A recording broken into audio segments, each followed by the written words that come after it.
What is up, YouTube? Welcome back. Monday again. So it's time for another Monday metagame update. Today we're gonna go through standard, best of one and best of three, talk about some recent standard tournaments that happened, and look at some spicy decks on Twitter for both standard and Alchemy. And then we're gonna look at some new news that is coming up for the new set. And a little bit of card spoilers as well. All right, so let's get into it. All right, so for standard, same as the last ones, the meta is pretty settled. The top three decks really surfacing that people are really playing a lot are Grixis, Mono Red, and Azorius Soldiers. They're all kind of fighting each other for the top of the meta. And it's a little bit surprising, to be honest, that in best of one, Grixis has risen this much in win rate, at least for today. But Grixis is doing well, so that is surprising. But if we look at the average over time for standard, we'll see that Azorius Soldiers is still better on average. And also, the last week or so, Esper has been doing very well also. So I think as long as aggro is the top, Esper has a pretty good spot too, because it's just like a little bit bigger, but still aggressive enough to beat out control decks. So yeah, those are still the top of the meta. It is a pretty balanced format, I must admit. Everything is sitting around 54 to 56% win rate. So everything is pretty even. Which also means that there's contenders for people's pet decks to come in, you to play what you want, make your own decks. So yeah, this is definitely a format where you don't have to play the best deck. You can brew what you want, you can have some fun, and you can do well, as we'll see later with some of the Twitter decks. All right, so that's best of one. Best of three is about the same as well. Esper, Mardu, Soldiers, Mono Black, Grixis, Rakdos, etc. Those are all doing pretty well, all tier one. Yeah, you have a lot of choices, but it's the same stuff we've seen for a while now. Thankfully, the new set is coming out in less than a month. So I believe the pre-release event happens on February 3rd, and then we get kind of early access, or whatever you want to call it, on the 7th. And then the official paper release of the next set is February 10th. So yeah, it's coming up pretty soon. Like I said, less than a month away. So that's good. They'll finally give us a new meta, a new standard to try out some new things. So I'm looking forward to it. All right, as for tournaments, so the major tournament that happened again is the Pizza Box Open. They have one every week. Very big turnout. And a lot of times people try out some interesting decks. This time the winner is Azorius Aggro, so no surprise there. Esper mid-range is the second spot. Black is taking third. Mardu fourth. So just the straight up usual contenders there in the top four. I think, to be honest, Azorius Aggro is usually not the first place winner in these tournaments. Usually they get close, like third or fourth place, but they don't quite make it to the top. So it is of note that this person took down the tournament with the aggro deck. All right, and then we also had the standard challenge from MTGO, and the winners for this is, first place is the Azorius Soldiers, and ignore this, but this is first place.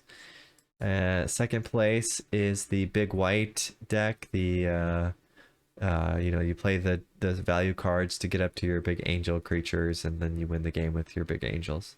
So yeah, that took second place. Still a strong deck, even though it doesn't show up so much on the ladder. Third place, same thing, big angel deck. I don't know what you want to call it, big white. Like the big red decks, but big white. I don't know. That's weird. And then fourth place is this Grixis, or no, this is just Rakdos. So yeah, Rakdos still strong, took fourth place. So yeah, it just shows you there's still a lot out there that you can play and do well with and take down tournaments with. So don't feel you're locked in.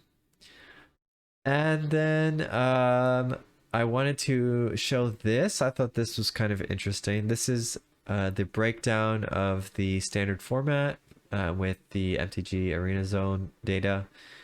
Basically, from their data pools showing what the format looks like and the win rates of everything.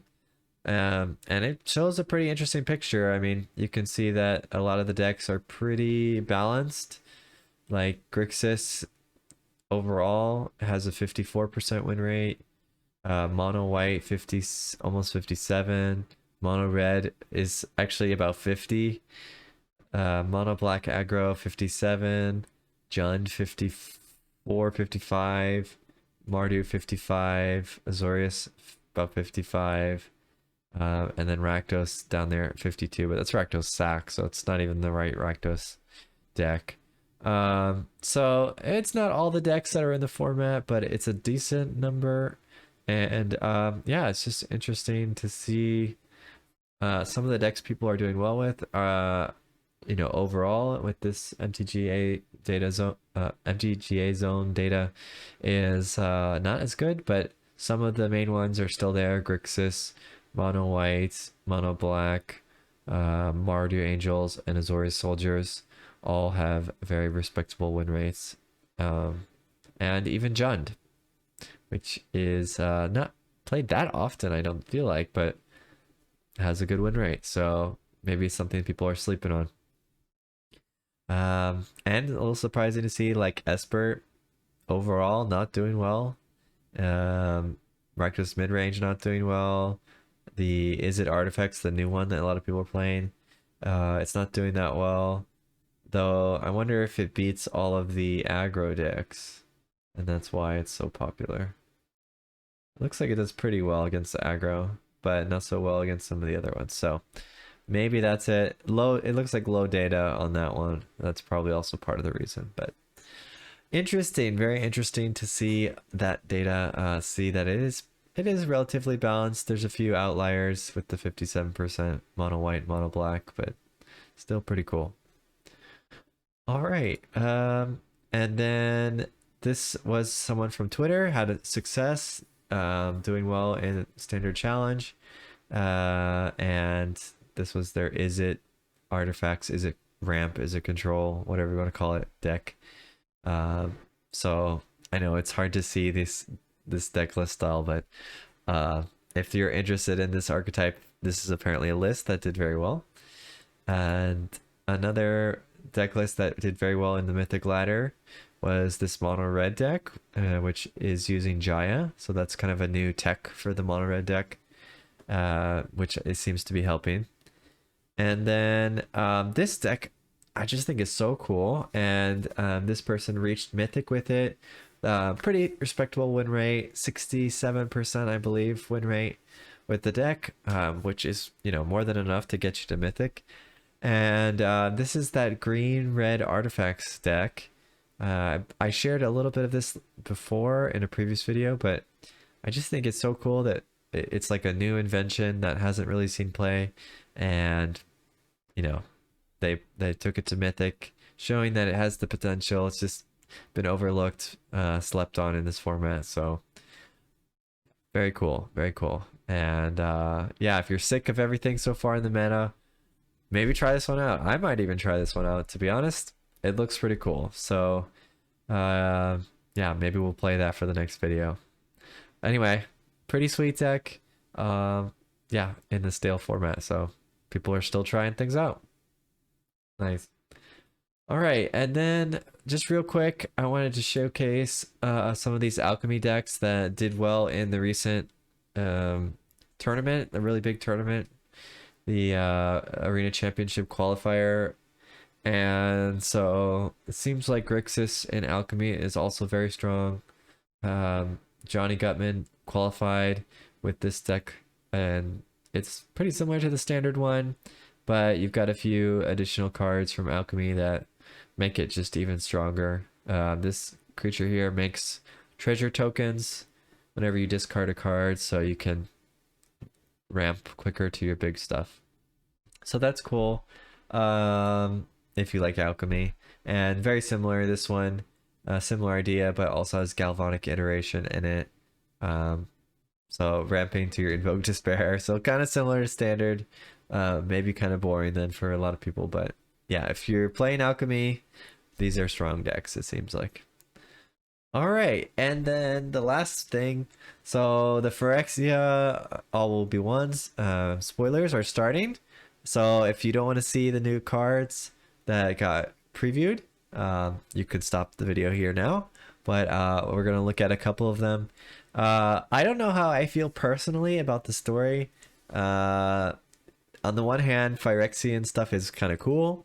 On the other hand, it feels kind of cheap that they're just taking the planeswalkers, turning them into Phyrexians, and then like not giving us any details of like how it happened, what how could they, like, I don't know. I just feel like these guys dedicated their whole life to fighting Phyrexia and like stopping these evil plots, and you're just gonna have them instantly turn evil, and there's no like story about how they were fighting the Phyrexia guys and then they got captured or hurt or injured. I don't know. So it's a little disappointing for me, and it feels kind of out of pocket that of how they transformed and they suddenly have no, like, they're not any part of their past selves. I don't know. I would rather see them just get killed off personally, but I don't know. Some people like it. So if you like it, this is your set. You're going to enjoy it. But yeah, I liked in Star Trek. I did like the Borg, if you ever watch Star Trek. But the cool thing about the Borg is people could be saved from when they got assimilated. So even if you got assimilated, yes, it did like mess with your mind a little bit, and you never could get past the like psychological trauma, but there was a chance to save people. So I don't think that's the case for Phyrexian stuff. So it is sad to see, your heroes get turned into Phyrexians. Sad. Anyway, enough of my rants. Let's take a look at some of the previews that they showed recently. So we have a bunch of new planeswalkers coming out in the next set, it seems like, and some of them are interesting, especially for control players like me. So let's just start off here. But yeah, Vraska, Betrayal, Sting. So this is a 6 mana planeswalker, but you can cast it for 5 if you pay 2 life, and it comes in with 2 less loyalty counters. And you can pay 0 to draw a card, lose a life, and proliferate, which is, I didn't read that the first time I saw this, but proliferate, so that's insane, because that means that Vraska is going to get another counter. And if your opponent has poison counters, which is part of this set, then you give them an extra poison counter, which also helps with her ult there, which it says like you give them 9 poison counters. So you ult, and then the next turn, if you can do the 0 ability, then you win the game. So yeah, pretty cool. The -2, target creature becomes a treasure artifact. So you turn something into a treasure. So it's kind of like Oko's ability. At least it's not on a 3 mana planeswalker though. But you turn some opponent's creature into a treasure, so they lose their creature. So that's pretty good too. So she's got a defensive ability. She's got a draw and an increase in her loyalty. Seems really broken with that in mind, like just proliferating. I guess the loss of life is significant, so there is that. So maybe the loss of life is enough to make her not playable, but otherwise seems pretty good. All right, and then the other one I liked was Kaya, Intangible Slayer, and this is a 7 mana planeswalker, which is too crazy. You will never be able to cast this, almost certainly never. But there are a lot of reanimation spells in the format, which bring back planeswalkers for 5 mana. So, and it's in white, which is another big thing. And so I think it is possible to have this in that deck. This has hexproof, so if you do get it onto the battlefield with that, they can't kill it with a spell. So that's pretty big. It has a lot of loyalty, 6 loyalty. You can draw 2 cards immediately when it comes down. Also very big. You can exile the opponent's creature and you get a token of it. So that's also very big. So defensive ability. Yeah, I think with the reanimation in mind, it could be very, very strong because if the opponent has 1 or 2 creatures, probably this is not dying and they can't kill it with a spell. So that makes it pretty tough to deal with for the opponent. Yeah, we'll have to see, but definitely keep watch on that. I think it could very well fit into that kind of deck. The other one I liked was the Eternal Wanderer. It has a static, no more than 1 creature can attack this. So yeah, only 1 creature can attack. So it is 6 mana. That's pretty expensive. We've seen in the past that 6 mana planeswalkers usually don't get played.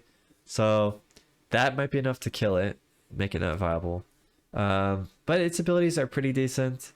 So you can exile a creature and basically do like a blink. You exile something and return it to the battlefield. You can create a 2/2 token like the other Wandering Emperor can do, only this one's a 0 instead of a -1. And this one has double strike. And then the -4, each player chooses a creature they control and sacrifices all the others.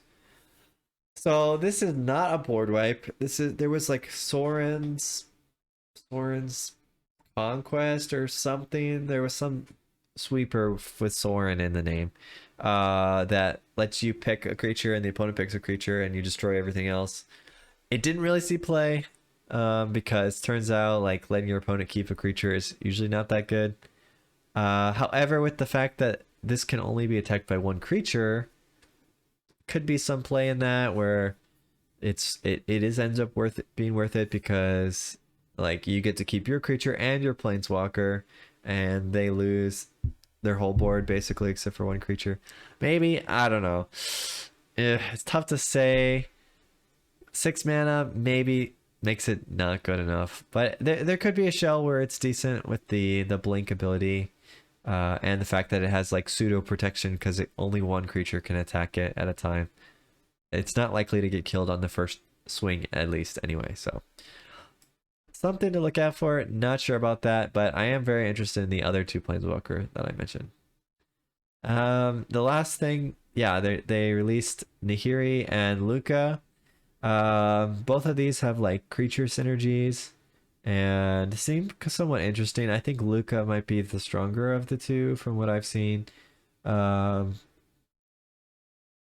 is Nahiri does bring something back from your graveyard, but it's a little bit dependent on the loyalty of Nahiri and stuff like that. So it's tricky. It could be good in like an equipment type deck possibly, or in the right synergistic type deck. And technically you can play her on 3 mana. So as we've seen in the past, the cheaper the planeswalker, usually the more broken it is. So yeah, Nahiri could be good. Luca could be good. But I'm not that interested for them. They're more creature style decks. So yeah, I'm more of a control person. But if you're interested, check them out.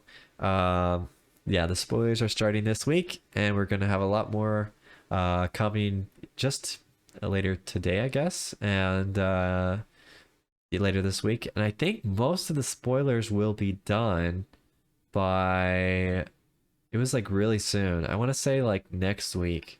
Like they're going to try to do all the spoilers in like a 1-week period. So that was very interesting for me to see that they were doing that kind of thing this time. But yeah, that's what we wanted to cover today. So I hope you enjoyed. Hope you got to see some of the cool brews, especially that Gruul one. This one here, I thought this one is so cool.